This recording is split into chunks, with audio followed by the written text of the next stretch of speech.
Thank you so much. So we'll begin. Curtis asked me to do the overview of the battle.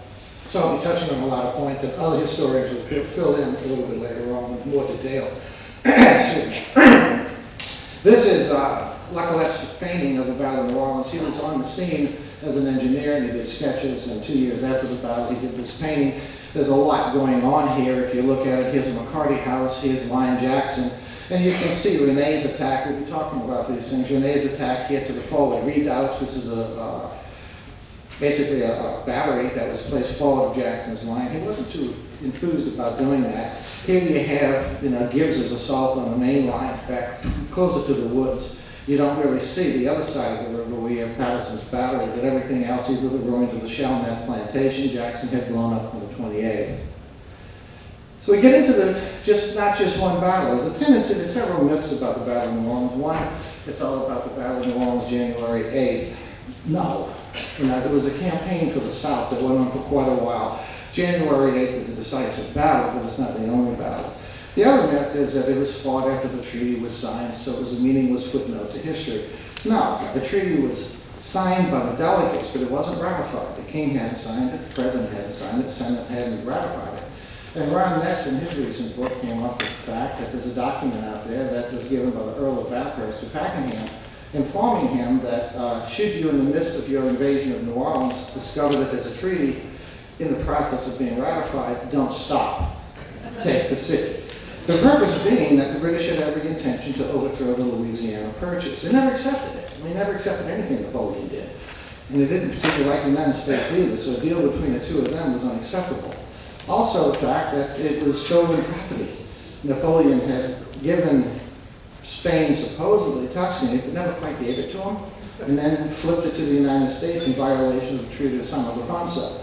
So it was illegitimate, and in the treaty, when the British have written in there, all property to return to the rightful owners, the American delegates mistakenly figured everything would go back the way it was, status quo ante. But actually, no. The British had every intention of returning Louisiana to Spain. So think what would happen to the United States if we had lost the Louisiana Purchase. So deep considerations there. So anyway, getting on to our story here, you'll see that it's long battle. You have the Creek Indian Wars, your first attack on Fort Boyer, which is absolutely critical. If the British pulled this off, we may be having tea and crumpets instead of cafe au lait. The Battle of Pensacola, the Battle of Lake Borgne, which Dr. Carroll will get into. She does a brilliant presentation on that, so I'll just gloss over that when I get there.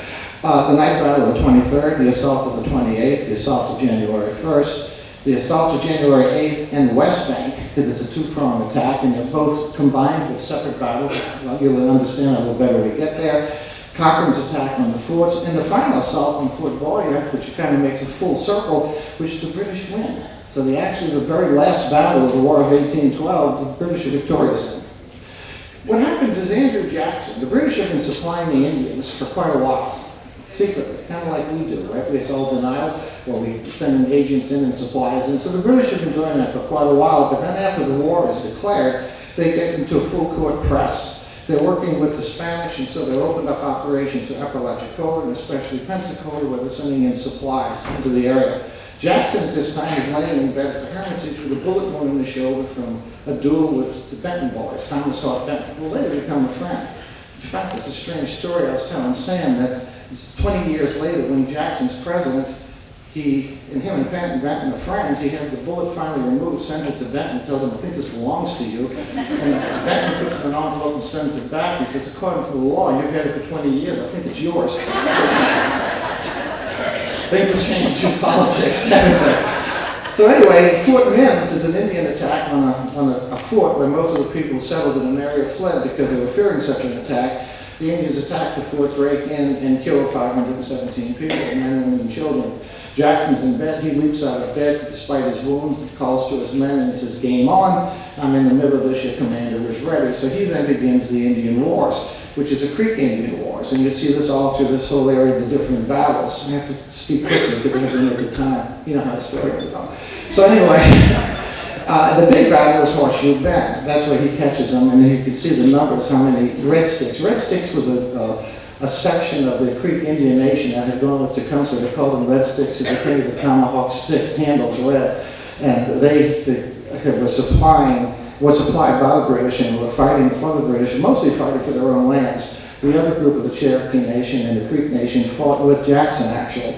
At this battle, you know, it breaks the back of most of the Creek Indians, so some of them flee down into the Spanish possession down here, where again they're supplied by the British. Okay? Interesting side note here with Jackson, as a young child, a baby is left on the ground. He takes the child, offers it to an Indian woman to raise. She refuses to raise it, says that the mother's gone, that the child died too. He sends it to the Hermitage and raises it as his own child till he dies of tuberculosis at the age of 12.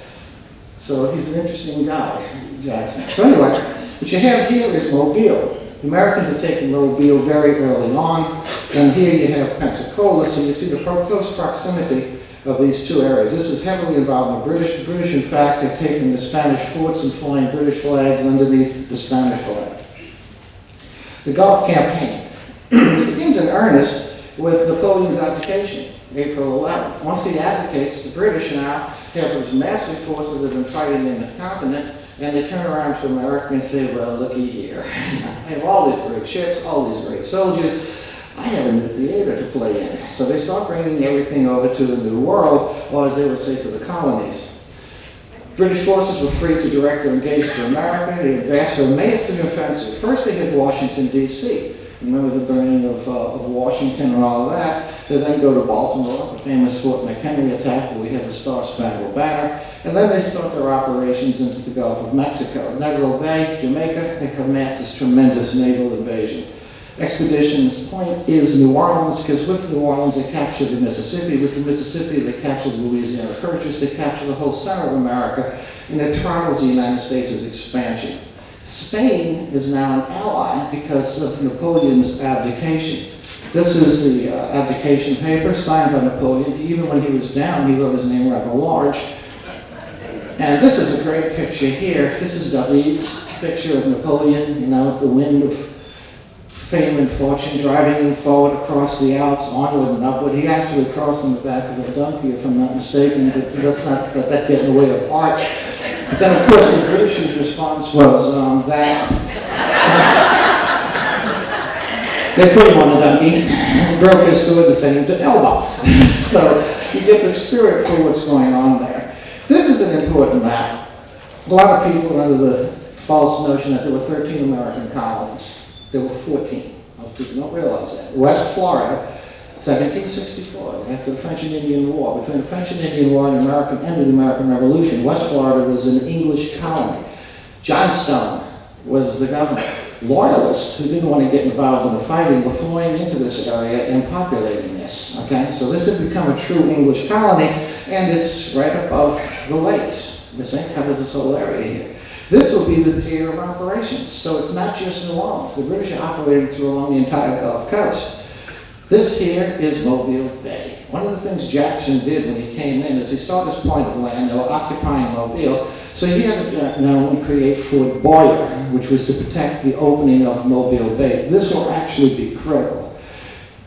This is what happens. When the British bring their invasion force in, Captain William Percy informs Admiral Chapman that his goal is to take out Fort Boyer. Once they take out Fort Boyer, they can bring their naval facilities into Mobile, which is deeper water. They can unload the entire invasion force. This is important. And cross what was a British colony. Now, whether they would be received well or not, we don't know, but who's going to argue with 14,000 men? Once they cross, this is in September, the idea was to capture the Mississippi River, either at Manchac, Baton Rouge, or Point Coupé, shut off the Mississippi, then come downstream and take the Orleans. Jackson is getting supplies down the Mississippi and troops up to 2 days before the January battle. So you realize this was a very serious threat. But it goes afar. What happens is Percy informs Cochrane that this will be an easy play. There's very few troops there. It's very slightly armed. So he shows up with a flotilla of four ships, some Indians and Marines, British Marines, and decides to make a two-pronged attack, one on the land and the other at sea. So this is what you have. This is Fort Boyer. This is the land invasion. It's repulsed because they weren't expecting the amount of cannon fire and grape shot that was coming.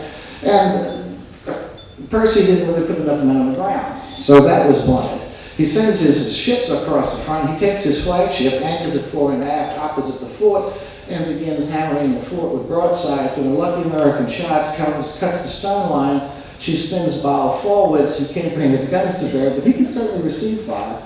He then tries to set sail so he can turn the ship another direction, bring his other guns to bear.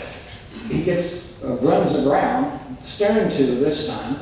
So now he's catching fire again. So as a consequence, he has to abandon his ship and blow it up. He then has this great scene. I was reading their documents where he has to write a letter to Admiral Cochrane explaining why he didn't win this easy victory. And I just imagine, because Cochrane is not, I think someone will be talking about him a little later on. He's a bit of an arrogant man and forceful, and he said, well, I'm not only going to not take a position, but I kind of lost my ship. But this is critical, because had they succeeded here, the whole story of Louisiana might have been different. After that, Jackson's peeved, and nobody likes a peeved Jackson. So what he decides to do is to take out the British in Pensacola. So he masses a 3,000-man army, sets himself up opposite Pensacola, and sends a detachment of men under a white flag to talk to Governor Malike, who's the Spanish governor. The British shoot at these guys under a white flag. Jackson's furious, so he does what Jackson does, as he invades Pensacola. Malike doesn't really know what to do. He's caught in the thrust between the British trying to force him to fight and the fact that he considers himself a neutral power. His hesitancy brings about his defeat. The British leave, blowing up the forts. Jackson takes Pensacola. The important thing there is that this massive invasion force is now stuck with ship stores. They need a base on land to get water, fresh food, things of that sort. They don't have that. You gentlemen in the military know how important the quartermaster is. Can't fight without food. Okay, so this is what the importance of that. From that now, the British then start their invasion towards Lake Bourne. I won't get into too much detail because Sam does such a wonderful job. But what they do is, as the British are coming this way, the Americans have 5 gunboats in the water. And 2 of them are forward, so they see the British. So there's a little cat and mouse game as the Americans are on one side of the island going back towards this way, the British are on the other side, and they amass outside Chandelier Islands a fleet with somewhere the numbers have changed. It's hard to estimate between 90 and 100 ships. The water's too shallow. Everybody has been to the Gulf Coast. No, you walk a quarter of a mile and you're knee deep. The water's too shallow for heavy draft vessels, so as a result, they stay outside. So, going beyond that to this story, which I'll stop at because Sam does such a wonderful job, let's just say that the Americans try to put up a spirited defense against the British. The British have 43, I believe it is, rowing vessels with carronades in the front. The battle takes place, which the Americans lose. The important thing is, it was a delaying tactic. So in that sense, they won. If you look at the timing of the Battle of New Orleans, Jackson's is getting men, Tennesseans and Kentuckians, like 2,500 of them, 2 days before the main battle. All these things create delays, which throw the British back and allow Jackson to get the reinforcements he needs. So here's the situation. You want to look at this map carefully. Here you have the city of New Orleans, Blue Carré. This is Faubourg Marigny. These are the plantations. These dotted lines, the plantations are built in the French long lot system, which is an arpit, which I believe is 192 feet. And you buy so many arpits along the river, and it goes back to a 40 arpit line across the back. The 40 arpit line here is 40 arpit canal, which is right by the college. Okay? So here you have line Jackson, here you have line Dublis, here you have line Montreal. Jackson's plan is to fight the British here, if not fall back here, defense and death. If that doesn't work, fall back here. If that doesn't work, fight in the suburbs. And Jackson's totally capable of burning the city of New Orleans. He has no great attraction, he's a country boy. The Creoles are fully aware of this, so they're a bit leery of Jackson, to say the least. On the West Bank, you have this situation. You have several lines of defense, but the main thing is this. This is Patterson's battery. This is going to drive the Brits crazy because as they start advancing against Jackson's line, they caught a crossfire. You have the American artillery going in this direction and you have Patterson's battery going across this way. So here's the last line of defense is Beaujolais. After that, if the British can break through that, they can get to Algiers Point. At Algiers Point, they can attack the city of New Orleans from across the river. And if the city of New Orleans is attacked and catches on fire, and Jackson's way over here in Chalmette, will they surrender? Give up the city rather than have it destroyed? It's an unanswered question. Think about it. What would you do? Here is where Jackson's problem is. He doesn't know where they're going. He knows they're in Lake Bourne, but are they going to go into Lake Pontchartrain and go through Fort St. John, which is the old Spanish fort at Bayou St. John? Are they going to cross the lake and hit Manchac, cut off the Mississippi River, come down? Are they going to go up through Chapman? Are they going to find a way through the bayous? He has no idea. So he calls in martial law and he demands that all waterways to the city be closed. He does that primarily because Jean Lafitte has informed him that the British had contacted him about a secret way into the city. So this is the British. They worked their way in December 23rd. There's a fishing camp out here, which I have my suspicions about. Won't get into that right now. There may be a Captain Jack Sparrow involved. But anyway, the fishing camp here is supposedly holds 300 men. I don't think there's 300 fishermen in Delacroix Island today. I'm more inclined to think that it might have been a warehouse that would hold 300 men, and they have a few fishermen there. It could have been the head of a smuggling operation. Bayou Bienvenue, despite Jackson's orders, is left open and unobstructed. A little curious about that. So you have that situation. So what happens is these fishermen betray the Americans and show the British the way in. They couldn't have known how to get in. If you see the mouth, first I was taught to see the mouth of Bayou Bienvenue. And if you do, you don't know where it goes unless somebody who's traveled it goes. So the British worked their way here. Now, Villeray Plantation is right here. Gabriel Villeray had sent a few men down to kind of stay at this camp to see what was going on. I don't think he was involved in what was happening. He may have left it open, but I don't think he knew what was really at stake here. These men are captured sleeping when the British arrive. So when they arrive, they take a man named Lieutenant Pill, dress him up as a fisherman. He comes all the way down here, crosses the levee, drinks up the Mississippi River, looks up, sees the city of New Orleans, travels back and says, we have access. At which point, on the 23rd, the British have a problem because of this massive army, but they don't have enough boats to bring them forward all at the same time. So they take them in as detachments, in third. So the first third shows up here with Keane and my favorite British soldier, William Thornton. God, I love that man. He's a Navy SEAL. I'm telling you, that's incredible. He gets shot at the Battle of Landisburg, leading the charge across the bridge, patches himself up in the thick of it again. I mean, and he gets wounded again, and he don't stop. He's an animal. So anyway, so they come up, and they decide to work their way up behind the Villeray Plantation. These guys are exhausted because you military men would appreciate this too. The line of supply is 80 miles long and has to be conducted by rowboat. That means cannons, shells, powder, troops, food, everything. And it's cold. We're in the mini ice age from 1250 to 1870. It's called the mini ice age because it was even colder. And just recently I discovered it was colder yet because in 1809, some volcano in Peru erupted, which lowered the temperature for the coldest it had been in 500 years between 1809 and something like 1819, so about 10 years. These guys have frost on their shoulders, they're cold. The West Indian troops they brought out of Jamaica froze to death because they're wearing cotton. Hello, bad quarterbacks who work there. So anyway, this is the situation they're in. So they come in behind the back of the Villeray Plantation, and Gabriel Villeray in the morning is sitting up with his feet on the rail, smoking a cigar. His brother's cleaning a fowling piece, singing everything's fine with us. All of a sudden he sees British surrounding his house. I don't know what thought crossed his mind. Somehow he thought safety could be gathered by running out the back of his house. Like that's where they came from. So he runs into his house, opens up the back door, and meets Colonel Thornton. My man, understood, you are now a prisoner. The British take over the Villeray Plantation. This first detachment of 1,600 men comes up, and my man Thornton turns around to General Keane and says, let's go. What? Let's go. Now, let's take the city of New Orleans now. They have no idea where we are. This is a total surprise. The people that are captured told Keane that they had 12,000 Americans. They never had 12,000 Americans. But he kind of believed it, so he was hesitant to do anything. Jackson's few men he had spread everywhere. If they had moved on Thornton, there's always a possibility they might have actually taken New Orleans on the 23rd.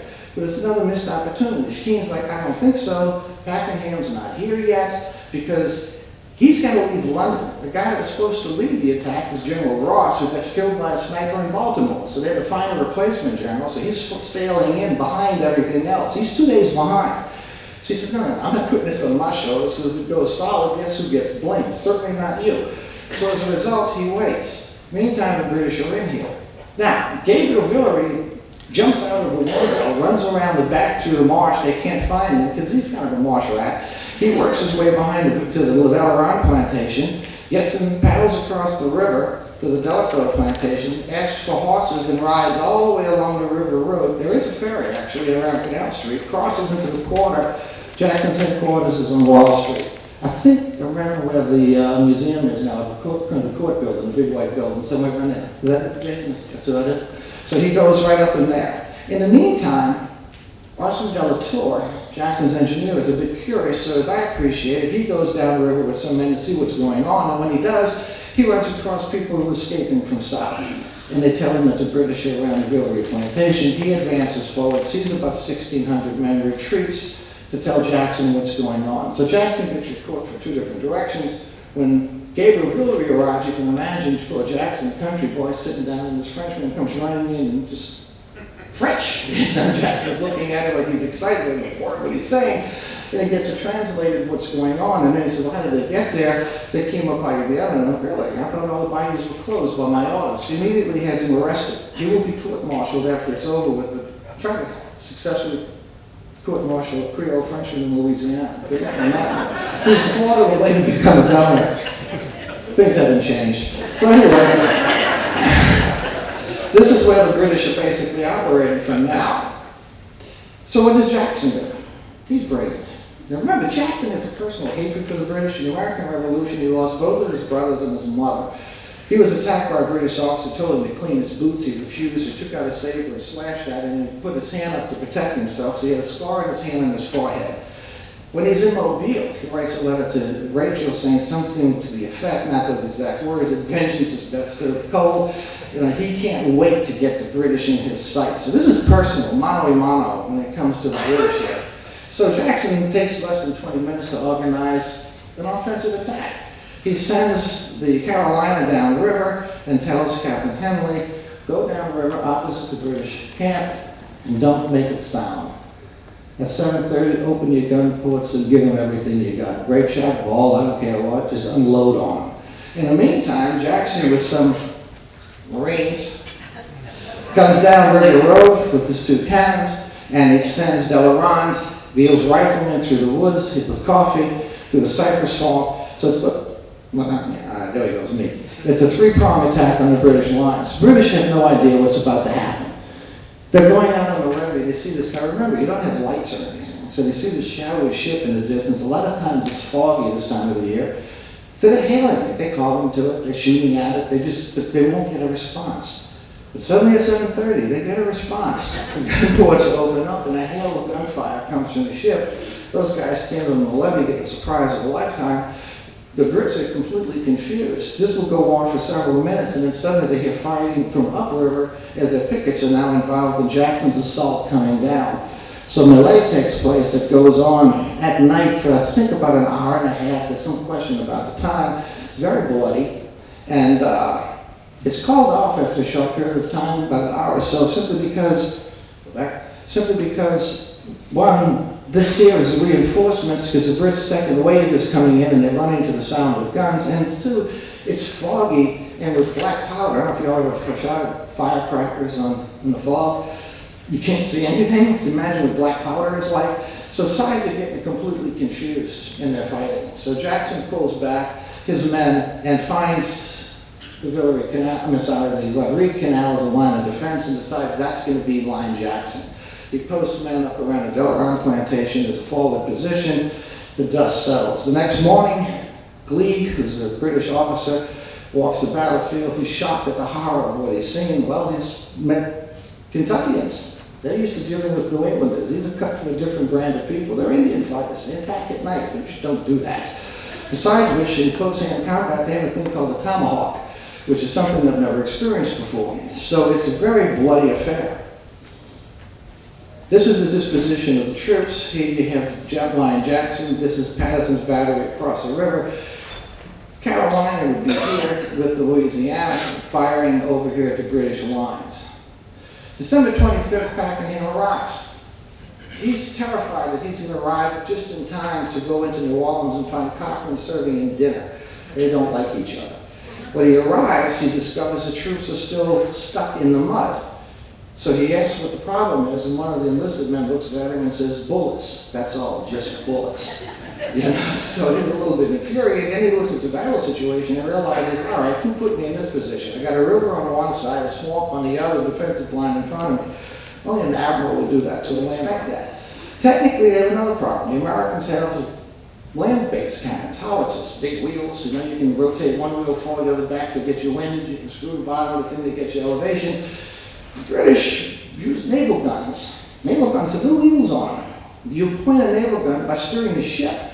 You don't use elevation. A good cannoneer watches for the rock of the ship and tries to time the fuse to the rock of the ship. You drag this thing and you put it on the soaking wet, damp, freshly harvested sugarcane field. Every time we fire it, it sinks in the mud. And you got to kind of get it up and reposition it and not light. Furthermore, they have to be brought 80 miles and dragged through the swamp to get there with all the cannons and all the materials. The sailors are the guys who are the unsung heroes, as far as I'm concerned. These guys have worked themselves to death. When he arrives, first thing he says, what in God's name's happening out there? I said, well, it's the Carolinas. We've been bombarding us for days now. I said, well, then blow it up. So what he does is he just gets a furnace, gets hot shot going in the furnace, and sure enough, first 2 rounds or so, one lands in a rope locker, starts a fire. They bail out the ship, it blows up when it hits the magazine. In Louisiana, they put ropes to it with rowboats, pull it out the way before the British can sink it. Jackson's got now 1 boat left, the Louisiana, which is positioned in the river to shoot across the lines until Patterson's battery is put together. On December 28th, it's a reconnaissance in force. Pakenham doesn't exactly know what Jackson's line is or how strong it is, so he organizes an attack, but he's going to go in both directions and feel it out. If it looks like the Americans are breaking one, by God, we got them. If they put up a spirited defense, at least we have an idea of where the strengths and weaknesses are. So he commits himself to it. And then it's not working. He doesn't have a lot of depth, but he realizes that his idea of a cannon didn't bring enough cannons for it, certainly not enough ammunition. Americans are taking out his cannons, so he calls a retreat. I figured out what I needed to find out. Because at that point, when they get together, remember there's no communications. Like in modern day, Gibbs looks at him and goes, why did you call us back? He said, well, we weren't going anywhere. Well, maybe you weren't, but I went through the wash, and I was behind Jackson's lines or close to it. Another 15, 20 minutes, it might have been a totally different story. Another opportunity lost. Well, we didn't know. So, January 1st, you have the artillery bill. It's another lost opportunity. This time, Pakenham says, I'm bringing up as many guns as I can. So these poor sailors are rowing bigger cannons all the way up to the front, and they're building, setting the cannons up in emplacements all night long. The morale is so low, Pakenham actually has to go out there and encourage the men to do the work himself because their morale's broken and they're exhausted. So they bring all these cannons in, and then they have another problem because the American sharpshooters, remember, British ground brass has a range of about maybe 80 yards. You might or might not hit something. But it doesn't matter when you put 25,000 guys lined up facing each other like in European warfare. You just shoot, you might hit something. The Americans have a Kentucky long rifle, accurate to 250 yards, hitting man in the head. So they're picking off the cannoneers. So they decide what we have to do is protect them. So they look around and they find empty casks, which they fill up with mud. But then they find all these casks of sugar, which they pack up as well and put it around their position. On the morning of January 1st, typical Louisianians and New Orleans, we're partying. Dancing, playing music, having a great old time. Meanwhile, Pakenham lines all of his men up in the fog and waits. And when the fog clears, he opens up with a major artillery duel, focused initially on McCarty Plantation, which is Jackson's headquarters, but along the lines. Panic starts breaking out American lines. It takes Jackson, they estimate, 10 to 15 minutes to get his men in order, get his batteries going, and a major artillery duel takes place. Which again, the Americans win, because all of a sudden these Baratarians show up, and these guys are pretty good shots. Their profits depend upon it. So as a result, once again, in the artillery duel, between the accuracy of the American guns, the failure of the British guns, first of all, to be able to aim, and second of all, you're hitting a mud berm, so you're not doing anything, you're kind of sticking in the mud, the shell, so they can't accomplish anything. And they got another problem. The American cannons are hitting these barrels. Anybody make a Sazerac or you know what simple syrup is? Imagine trying to man a gun when it's covered with wet sugar. So, the British have a series of problems. So once again, it's a lost opportunity because some of the junior officers are questioning the wisdom of this. It's like the Americans were partying. Why didn't we advance in the fog and then charge the line? Would have taken them completely by surprise. Yeah, but Pakenham's thinking traditional, okay? But we now come to January 8th. What am I doing for time? My thing. January 8th. Pakenham steps back, reconsiders things, and comes up with what I believe is a brilliant plan. He's going to hit the Americans on both sides of the river simultaneously.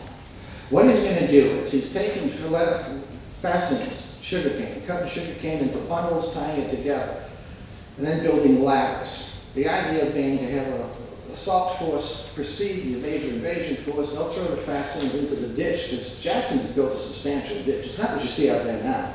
That's not even a speed bump. You know, they have a serious defensive position that Jackson's been working on since the 23rd. Fill this canal up with fastenings, throw the ladders over the top, and he gave this assignment to Colonel Mullins of the 44th, and step out the way and gives his men to cross over that and get into the American lines and break the American position. He then turns around and tells Thornton, my man, go across the river. And the whole thing is based on timing. So let me get to the next map. So the plan is this. This is what he considers to be the weak part in the American lines, and it is, until 2 days before the barrel and 2,500 Kentuckians and Tennesseans show up. Now granted, some of them don't have weapons, but a lot of them do. He sets them up in a rank with coffee, sets them up in ranks of 4, where you shoot, you step back, you shoot, you step back. The British refer to it as rolling thunder because it just doesn't stop, okay? So his idea is to have Mullins with the 44th run forward, throw the ladders and fastenings in here, step aside, have a major assault force break this line. Tells Thornton, you cross the river, everything's timing. What I want you to do is attack Patterson's battery. When you hit that battery, it's going to silence it, because it's been shooting across this way the whole time. It's going to silence that battery, because either A, he's got to turn the guns downriver to protect his own position, or B, you're going to take it. And if you take it, you turn those guns against Jackson's position here. Jackson's right. Now you got a forward redoubt here that's separate from the line, that planks of wood that they have to man. Jackson didn't like that. He said, this is dangerous. The Brits could get it and turn us against it. His men said, well, no, it's important, because if the Brits get close, you can shoot down the line. He loses that debate. Jackson's not used to losing debates. I'm surprised he gave in, but he may have thought there was some value to it. So his plan is to have Rene come up this way. He says, this is the deal. They're not going to be able to shoot you because you're behind the levee. You're running between the levee and the river. You're not going to get shot this way because Patterson's out the way, Thornton's taking care of it. Okay? Keene, you come up here with the 93rd Highlanders, and you take this position. Once Rene takes this redoubt and opens it up, or Thornton from across the river bombards this area and weakens his position, you're in a position to take that. If need be, you cross the battlefield and maybe reinforce Gibbs, and Gibbs has got it. It's a good plan, but it's all based on timing. It's all based on Thornton hitting that battery at dark, before sunrise. And that's the trigger to open the invasion. Things go wrong early. First of all, as I appreciate it, remember the boats belong to the Navy, and Cochrane and Pakenham don't get along. So Pakenham's idea is to take the cannons, the boats, put them on logs, roll them up to the levee, throw them in the river, and Thornton's supposed to have a 1,400-man invasion force. Cochrane says, those are my boats. We do it the Navy way. We're going to dig out the Villeray Canal up to the levee and leave the levee intact. We're going to bring the boats up into the canal. We're going to dig a dam behind the boats, open the canal, the water will rush in, the boats will float, the men will get on the boats, and then they can push out across the river. Pakenham's not too happy about this plan because it's a lot of work, and he's got questions, but that's Cochrane's way of doing it. That's the way it's going to be done. He goes to sleep. Thornton's supposed to be leaving about midnight. He wakes up early in the morning to Thornton. What in God's name are you doing here? Maybe you ought to come see. So they go down to where the boats are, and what's happened is they dug the canal out, they brought the boats in, they built the dam, they opened the levee, the waters come in, the boats floating. The dam broke, the water goes out, the boats sunk. They're all stuck in the mud. So now, he's got a problem. So he grabs whatever boats he can and he manhandles them into the river. But now Thornton's got 600 men instead of 1,400 for his invasion force. Pakenham tells him go. Now remember, it's a foggy morning. I don't know if you've ever seen fog on the Mississippi, but you know, it's thick. You could even use a fog knife, if you know what I'm talking about, to cut through. You missed that joke, huh? Anyway. So anyway, About 5 minutes. oh God. So anyway, I gotta go real fast now. So what he does is, he sends Thornton across, but he doesn't have the presence of mind to throw a piece of wood in the water to see if there's a current. So what happens when he pushes Thornton across in the tide, it takes him down the river about 1.5 miles. So Pakenham lines his men up. He's ready for the attack, and he's waiting for the sound attack across the river. You don't hear it. He's waiting. The sun comes up, the fog starts breaking, the American spots battery, sees the British, oh my, look at this. Opens fire, game on, the British then send concrete rockets to signal the attack takes place. Of course, as his battery is working.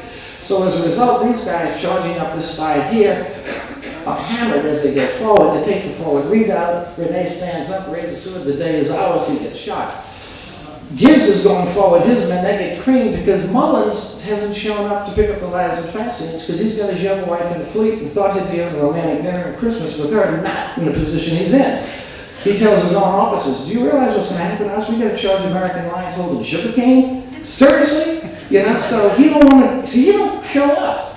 He ends up getting court-martialed for this. They went to the wrong place, man, it wasn't there. So Gibbs is in the middle of this fight and he pulls back because he doesn't have the necessary tools to cross the American lines. That's when Pakenham goes forward to try to muster the 44th to find out what the problem is when he gets shot and he gets killed. Gibbs is screaming for find Mullins hanging from the highest tree. He doesn't find Mullins because Mullins can't be found and Gibbs gets killed. So the rest of the men organize a second assault because they find Pakenham found some elements. It doesn't work. Within 25 minutes, it's over with.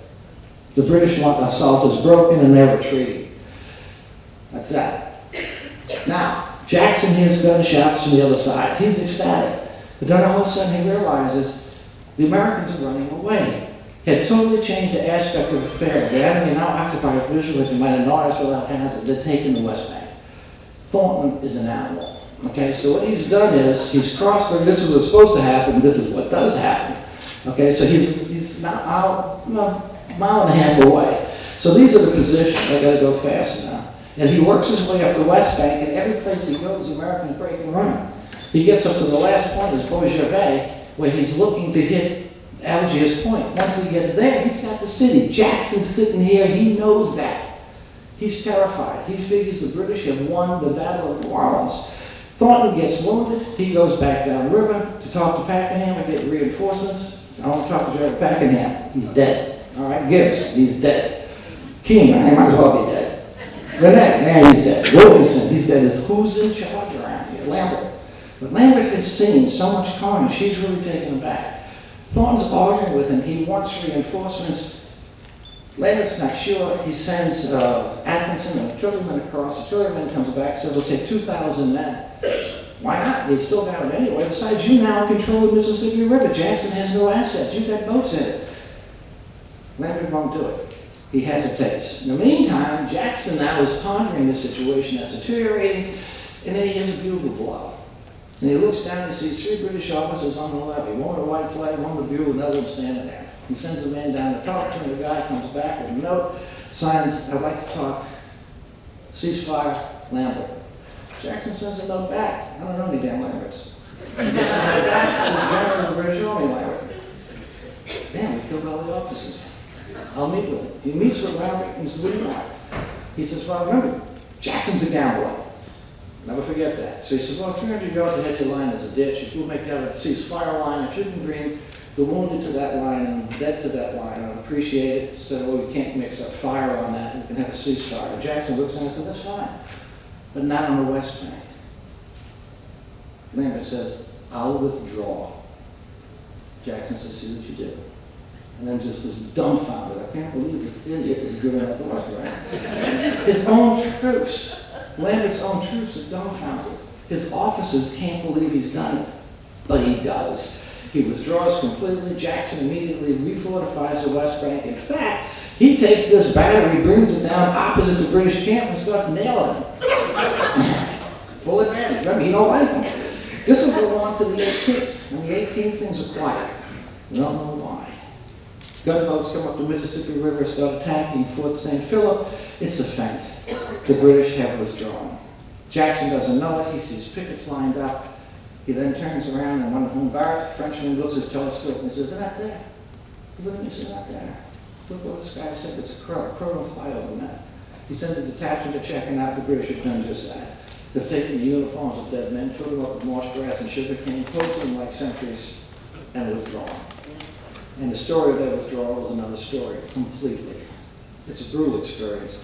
They end up going down to Dolphin Island, where they offload, they clean themselves up, they even have plays. Jackson sends some representatives to talk the idea of peace, and not so much peace, but exchange of prisoners, because they got prisoners on both sides and all that. And that's when they find out on the Tunic that Chapman turns around, and while they're drinking wine and talking, he orders the curtains open in the back of the ship, and at that point, you see the American flag coming down and the British flag going up on Fort Boyle. Right where they started, they finally took it. Now, what they would have done, we'll never know. Because 2 days later, a barge arrives, an officer climbs out, hands a dispatch to Cochrane informing him treaty has been signed, the war is over, they all get together, drink wine, and celebrate peace, which we will have with England up to this day. And that's the Battle of BoNOHS.